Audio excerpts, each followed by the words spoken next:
Sounds Yeah, good. I was writing something and I get totally caught up when I'm writing and I was like, how could it be 11:01? Um, That's impossible. I was on a couple of Substack lives, and I couldn't remember if I was supposed to like see an extra button. And it turns out, yes, I am supposed to see an extra button to push on when I log into Substack. Yeah, it pops up. It pops up, and I just didn't realize. And Yeah, hey, we're now here. Here I we are. So educated. welcome to Atypical Kids Mindful Parents. This is Nicola Rose. I'm Kate Lynch, and I am so excited to get to have this conversation with you.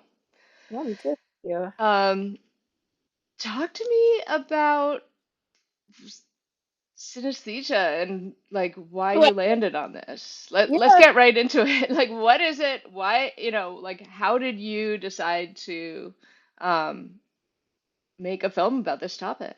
sure. So first of all, my name is Nicola Rose. I was the director and writer of a feature film. It was my second feature film. Its name is Magnetosphere, and in North America, at least, it's available on Apple TV and especially Prime Video, Amazon Prime Video, and Google Play, and a whole bunch of other platforms, kind of wherever, all the usual places where streaming movies are available. It Wonderful. Let's make sure we say that at the end as well, because that's Yeah, often when people will go off and, do their. yeah. Go ahead. Absolutely. Yeah. Oh, no, that's important. So, anyway, I was the director and writer of this film, and synesthesia is a neurological or perceptual phenomenon or neurodivergence, however you want to call it. I've heard a few people say use the word neurodivergence. I don't like to use the word disorder because I think, if anything, it kind of enhances or has the capacity to enhance life. It can Mhm. also detract from it. It's a condition where your senses are crisscrossed or like intertwined, so that basically when one sensory stimulus comes in, several other sensory stimuli might come out. So that if, for instance, you hear a note, you hear a B flat, you might hear the note in pink, or you might taste the days of the week or experience months as having different textures, just sort of generally. Or you can see sound or hear color. And those are the main things that the main character, who is a 13-year-old girl, because it's kind of the three-word pitch to this movie is synesthesia meets puberty. And Yeah.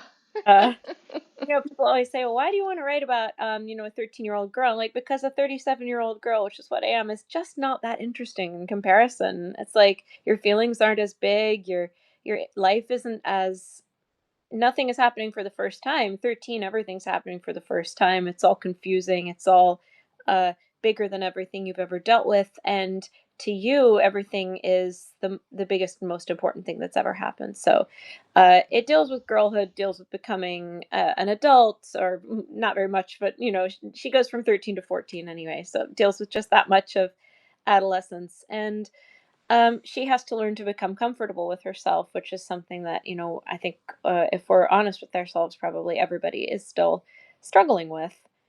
And the movie deals with her realizing that, I mean, that she has synesthesia, she knows, but she doesn't know what it is. So she's by nature, she's not the kind of kid to go, "Hey, I have this thing," "Hey, everybody." She's very shy, very cautious, and she's also going through all these firsts. Plus, her family's just moved across the country, which is kind of the catalyst story to begin. So she hides it. She only tells her little sister, who doesn't tell anybody at first. That's the only person who knows. The story is, how does she come to terms with this, come to terms with herself, learn to grow up, learn that having synesthesia, in our promo materials, it says learn that it's her greatest gift.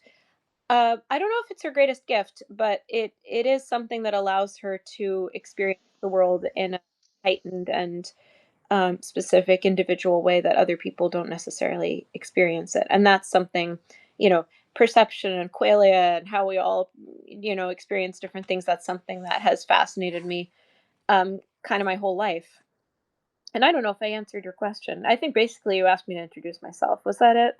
Well, I asked about what synesthesia is Okay. and why you decided to make a film about it. Is there any autobiographical component? People are disappointed when I answer this No, question.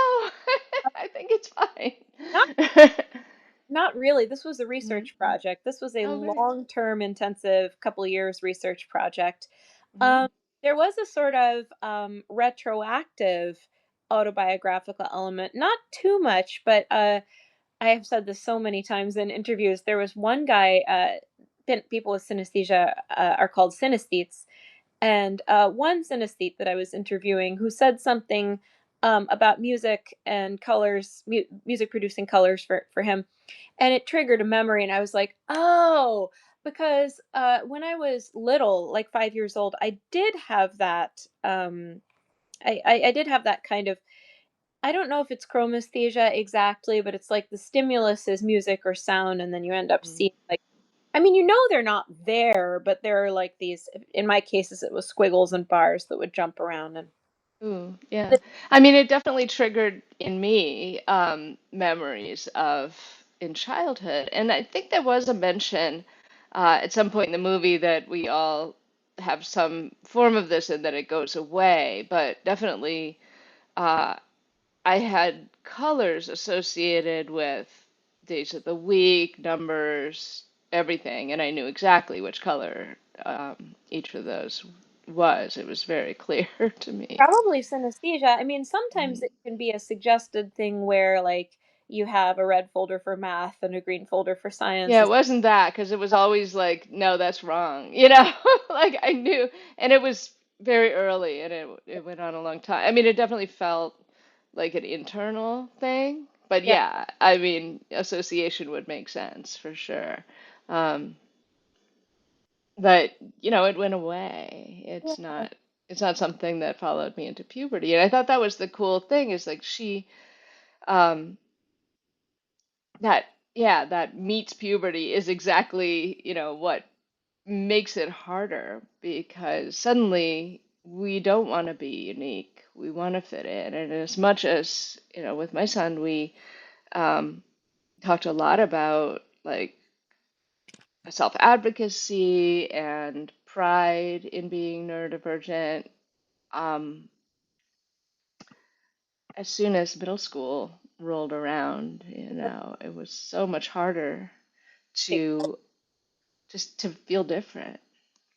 yeah. I think that's the hardest time. I think that's another reason because it's a common question like why write stories about kids this age? Well, because they're at that tipping point. They're at that transitional point between um not between needing their parents for everything and then realizing, oh, I can do some things on my own and I don't really want my parents to, when I was a kid, I didn't want my mom to watch me in dance class, partly because I was not good at it, but also because like I didn't want the observation.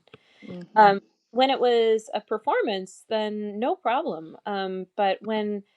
But most of the dance moms would like they would crowd as if they were Garfield on suction cups around the little window. They could I love that image. I, it's one that has stayed with me, and this is 20 years ago and more. I just remember that this was before phones, but I think even so, their focus was their daughters, and they'd be like, on the window and watching their girls, doing floor work, going across the floor on the bar, blah blah blah, whatever. And yeah, I definitely did not want to be because I started dance at a very late age. And oh, thank you. I see magnetospheremovie.com on the screen. That is where you go to. There's a link at the very top that shows the different platforms such as Amazon that you can see it on. Yeah, and you can see the trailer. Yeah, you can see So the yeah, trailer. I wasn't trying to interrupt you. I just thought I'd No, it's important. slide that into Oh my god, the comments. Yeah. way more important than whatever I was rambling about. No, you So were talking about dance uh, and how the other moms. yeah, Um, it was just I mean, she was very respectful. She didn't like she would read, she would use that time to do other stuff, but I was mhm, very uncomfortable with myself, and that much at least is autobiographical. I don't think I've ever mm, stopped being uncomfortable with myself. I mean, I'm comfortable enough with myself to do interviews and red carpets and whatever it takes to do the activity that I have associated myself with because it's all kind of part of the deal. But No, I mean, I think if we're on again, if we're honest with ourselves, as I don't even love the word honest, but it kind of applies here. If we're to be truthful, I don't think we ever entirely become 100% comfortable with ourselves. It's just a journey toward as close as we can get. Yeah. I would say, on the other end of puberty Yeah. is menopause, and menopause has helped a lot with being comfortable with myself and not giving a crap what others think. I have heard a lot. So you're not the first person to tell me that. And Mhm. I'm like, I'm not ready. It's a Not joy, honestly, like that part of it. Luckily, you don't have to worry about it anytime soon, but that part of it is an absolute joy. I love, I've always been someone who was a bit of a rebel anyway, but to really, deeply, not just in like a reactive way, well, like if you don't like me, then I'm gonna, do the opposite of what you, whatever. I'll like do the opposite of whatever the cool kids are doing. yeah, But to really truly feel free of society's judgment and expectations. good job. And yeah, of course, there's still like if somebody disapproves of me, um, I'll feel hurt for a minute. For sure. No.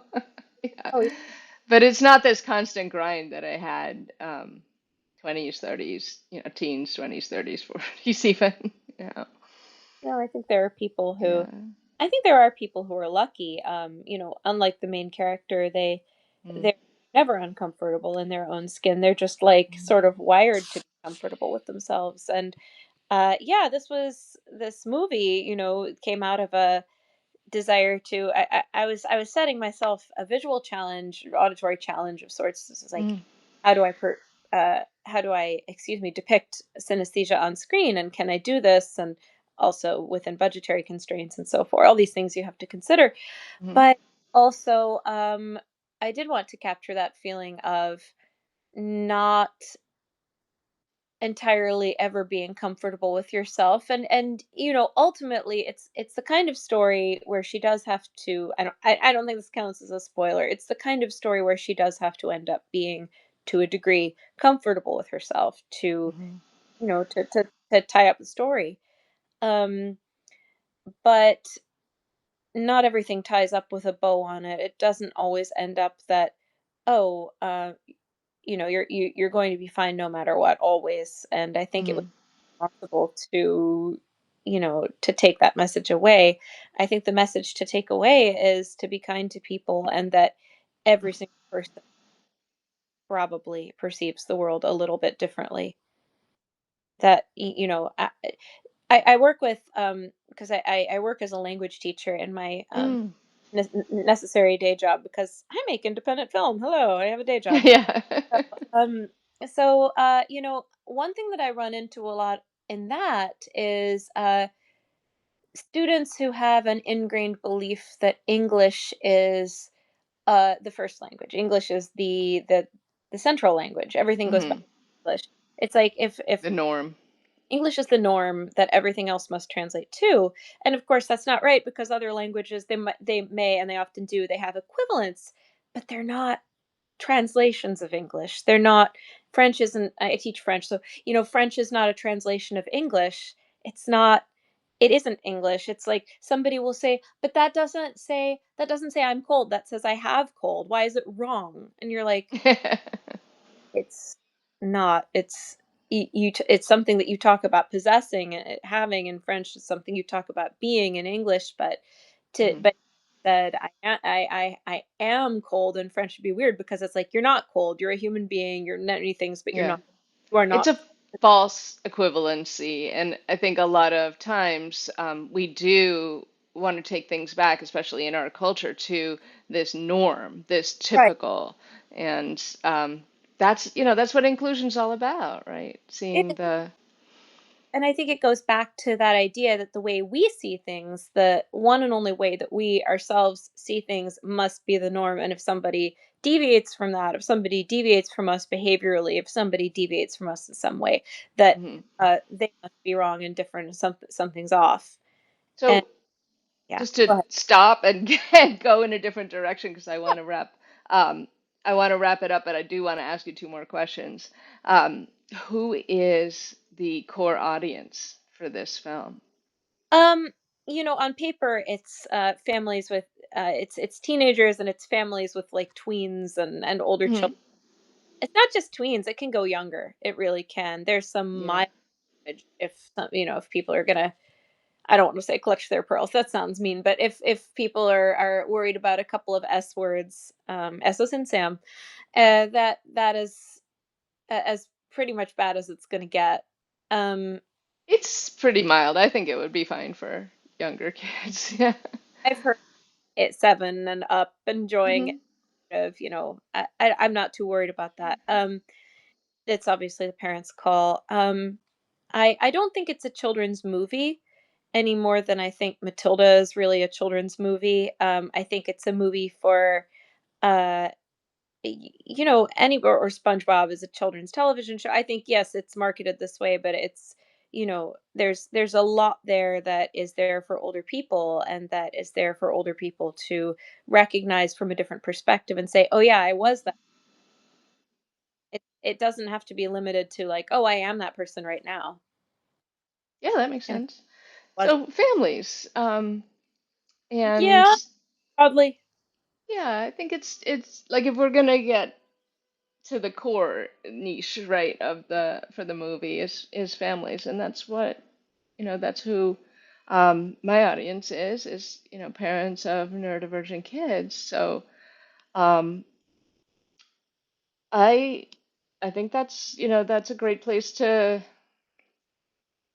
start, and like honestly, the parents who and kids who are in my audience would probably really in my community would probably really benefit from seeing this very specific neurodivergence explored, and the highs and lows, the even there's a teacher who recognizes what Maggie sees as a gift, and then hooks her up with someone who can help to diagnose Yeah. what it is, and what it feels like for her to know what it's called, that she's you I know think, difference. things can't always be given a name, although I think more and more frequently they are, but I think in her case it was really important that she know that this has a name. It's not just something she has, it's something She's not the only one, not the only one. right? Otherwise I would have gone on believing that this is just and she's maybe the only one who she might be the only one who experiences things like her particular way, but she's not the only Hmm. one with anesthesia. And what about the choice to make it a comedy? Oh, um that easily could have gone a different direction. Making it a serious drama. Synesthesia isn't. There are things. There are disabilities. There are disabilities that affect life in a really damaging and profound way. Hmm. I think For it was sure. really difficult to make. I don't even want to single one out. No, but yeah, to make a comedy I out think of something that's really that unless you have it, disabling. yeah, Hmm. something that could kill you. I Yeah. Synesthesia, on the other hand, she thinks for half a second it can kill her, but it's just a perceptual difference. Um, I think there's an inherent absurdity in a lot of life, and life is Mhm. a lot of highs and lows and tragedy and comedy, and it seemed silly to depict adolescence without depicting the silliness and ridiculousness that goes with that time, that goes with the adults in your life at that time. Adults are ridiculous. There are people who there are people who have not gotten. I'm not sure how this is, but have not gotten the connection between you know her dad, who's kind of zany, who's off directing theater, and the character of Gil, who's an exterminator who comes in, is completely comfortable in his own skin and is kind of the opposite of Maggie, and who have sort of their own subplot. And there are people who've not understood why that's, it's like, how is this the same movie? It's like, well, take a look. The very clear connection there, actually. Um, it's Mm, it's all a group, and the teacher is an obvious one, but all of these adults ultimately are there to help Maggie come to terms with who she is. hmm.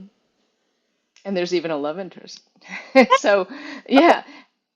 Anything else you would like to say as we wrap up? And I'm going to put that link in the comments again. Uh, Also, anyone watching, if you have questions, now's the time to put them in the comments and ask your I'm putting questions. also in the comments the link for, well, yes, the movie is available in North America on Amazon Prime and on Apple TV and on a bunch of other uh, platforms, but those are the most likely for people to have. I'm Mhm. also putting in the comments right now a link that will, it's from our distributor, that will, if I can remember it correctly. It just takes me a second to get this one right We because can also add it later oh, true. You can add with the it later. recording. Let's Hmm. do both. Okay. So I'm almost done, but just adding it now so that people can see all the different places. Boop. There we go. All the There you different go. that it's yeah, that's correct. All the different places that it's available in the event that Apple is not, or Amazon is Hmm. not. They don't have Amazon. They don't believe in Amazon. I don't know, something. So there you go. Thank you so much. Yeah. Do you have any other questions for me? I would love to keep this, you know, within a reasonable time so that parents who are busy can watch it and stay curious, not give away too much, stay Uh, curious and go and download the film themselves. that's So, the available to rent or buy. There's also yeah. that link from Freestyle that you can kind of find out all the options. Thank you so much, Nicola. This was an absolute Oh, pleasure. it was lovely. I really appreciate it. Of course. So, yeah, we'll wrap up there and the recording will be available. Sounds good. And there will be clips available as well, so you can share Well, those as well. All right. great. Great. Bye. Thank you so much for everyone who attended the live. Really Thank appreciate you all. you. Okay. All right. Take Bye.